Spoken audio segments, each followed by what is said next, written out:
అందరికీ praise Lord. Welcome to today's వైనస్ programme. ఈ ఉదయకాలం ఎలాగున్నారు? ఆయన మహాకృపలో మీరు వరదింతున్నారని నమ్ముతున్నాను.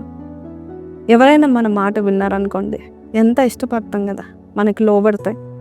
మన కింద వారి కావచ్చు, మన పిల్లలు చెప్పినట్టు వింటే ఎంత సంతోషిస్తాం కదా.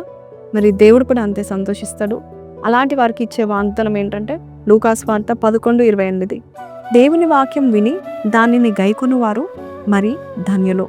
దేవుడు చెప్పే ప్రతి మాట మనకు ప్రయోజనకరంగా ఉండడానికి దేవుడు చెప్తా ఉంటాడు. మనం ఏమాత్రం చిరాకు పడక, ఏమాత్రం విసుక్కోక, మనము చెప్పింది సంతోషంగా చేస్తే కనుక ఆయన చాలా గొప్ప దీవెనలు బైబిల్లో రాయబడి ఉంది. చాలా గొప్ప దీవెనలు ఉన్నాయి. దాదాపు ద్వితీయోపదేశకాండం 28:1 నుంచి 14 వరకు చూస్తే, అలాగే 112వ కీర్తన చూస్తే, 128వ కీర్తన మనం చూసినట్లయితే, అలాగే మత్తయి సువార్త 7వ అధ్యాయం 21లో ఉన్నట్టుగా ప్రభువా ప్రభువా అని నన్ను పిలచు ప్రతి వాడును పరలోక రాజ్యంలో ప్రవేశింపడు, కానీ పరలోకమందున నా తండ్రి చిత్త ప్రకారము చేయు వాడే ప్రవేశించును అనే మాట మనము చూస్తూ ఉంటాం. సో చాలాసార్లు మనము దేవుని చిత్తం తెలుసుకోవడానికి ఇష్టపడము. అందుకే మ్యారేజెస్ ఫెయిల్ అవుతూ ఉన్నాయి. గత వారంలో నేను చూస్తూ ఉన్నాను, బెంగళూరులో ఒక మంచి డాక్టర్ తన డాక్టర్ భార్యని చంపేస్తూ ఉన్నాడు. ఎలాగ చంపాడంటే అనస్థీషిస్ట్, అయినా అనస్థీషియా ఎక్కువ వేసి ఆమెను చంపేశాడంట. సో ఎందుకు ఇలా జరుగుతున్నాయి అంటే, దేవుని నిజంగా ప్రతి మ్యారేజ్లో, ప్రతి ఒక్క మనం స్టెప్ వేస్తున్న ప్రతి ఇంపార్టెంట్ దాంట్లో దేవుని మాట మనం వింటే దేవుడు మనకు ప్రయోజకరమైన మార్గం ఏంటో చూపిస్తాడు. పేతురుకి చెప్పాడు. ఏమని చెప్పాడంటే, కొంచెం లోతుగా వల వేయని చెప్తాడు. అప్పుడు పేతురు అంటాడు, రాత్రంతా మేము శ్రమ పడ్డాము కానీ ఏం జరగలేదు నాయన, కానీ అయినా నీ మాట చొప్పున వేస్తానని చెప్పాడు. గొప్ప విస్తరణ చూశాడు. అలాగే నోవా మనం చూసినట్లయితే ఓడ కట్టమని దేవుడు చెప్పాడు. అసలు ఓడ ఏంటో ఎవరికి తెలియదు, షిప్స్ ఏంటో ఎవరికి తెలియదు. ఆ కాలంలో అసలు వర్షాలే తెలీదు, సముద్రాలు తెలుసు కానీ ఓడలు అనేది తెలియదు, వరదలు అనేది తెలియదు. ఇంకొక మంచి మాట చెప్పనా, Noah was not a carpenter. ఆయన కార్పెంటర్ కూడా కాదు, కానీ దేవుడు ఆయనకి డైమెన్షన్స్ ఇచ్చి, మెజర్మెంట్స్ ఇచ్చి ఓడ కట్టమన్నప్పుడు వెంటనే విన్నాడు. తన కుటుంబం అంతా రక్షింపబడింది. ఈరోజు మానవాళి ఉందంటే నోవా యొక్క ఒబీడియన్స్ ద్వారా. అలాగే దేవుడు నీ కూడా కొన్ని ఒబే చేయమని చెప్పినప్పుడు తూచా తప్పకుండా చేయండి, విసుక్కోక చేయండి. దేవుడు అబ్రహాంతో అంటాడు, నీ సొంత ఏకైక కుమారుడు నాకు ఇచ్చే అంటాడు. విసుక్కోక సంతోషంగా ఇస్తాడు. ఏడ్చినట్టు ఒక్క కన్నీరు బొట్టు కార్చినట్లేదు.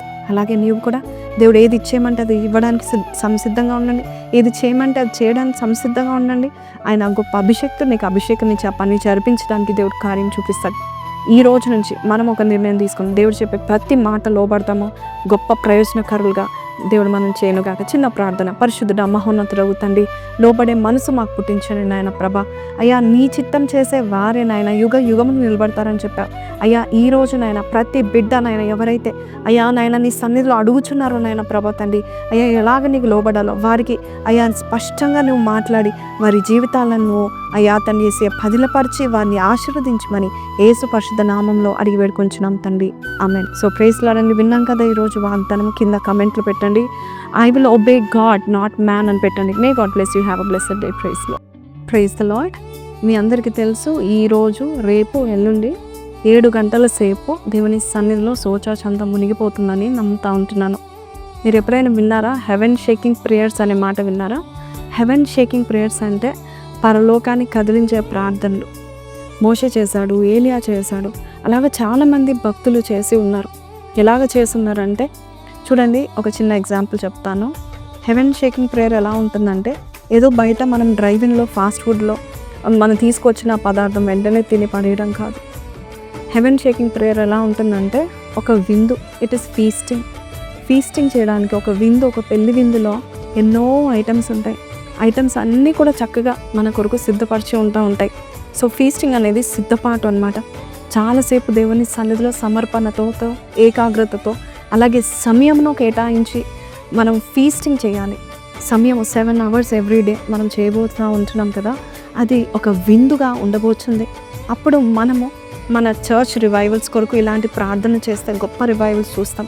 అలాగే మన ఇంట్లో ఏదైనా కఠినమైన సమస్యలు ఉంటే అది వెళ్ళిపోవడానికి ఈ 3 రోజులు 7 గంటల సేపు దేవుని సన్నిధిలో 24 hours మనము గడిపితే కనుక ఖచ్చితంగా వెళ్ళిపోతుంది. This is the break through season. ఈ 2 మాసాల్లో మన జీవితంలో దేవుడు ఎన్నో కార్యాలు చేయనై ఉన్నాడు. కాబట్టి ఆయన సన్నిధిలో మనం ఉండబోతున్నాం. 1 గంట కాదు, 2 గంటలు కాదు. ఎవరికైతే 1 గంట ఉండడానికి కూడా కష్టపడేవారు రండి. ఎస్ఆర్ కన్వెన్షన్స్కి సో చర్చ్ నిర్వహిస్తున్న ఈ 3 రోజుల ఉపవాస ప్రార్థనకి రండి. 7 hours ఎలాగ వెళ్ళిపోతుందో మీరు చూస్తారు. మైండ్ మర్చిపోతూ ఉంటారు. దేవుని సన్నిధిలో మీరు నిలిచి ఉంటారు, ఆనందంగా ఉంటారు. అంతేకాదు you will see the blessings of finding God and seeking God. So see you all today, tomorrow and day after for 7 hours, 24 hours దేవునితో గడపబోచున్నాము. ఖచ్చితంగా దేవుడు ప్రతిఫలం ఇవ్వబోతున్నాడు. See you there. Until then take care. Praise the lord.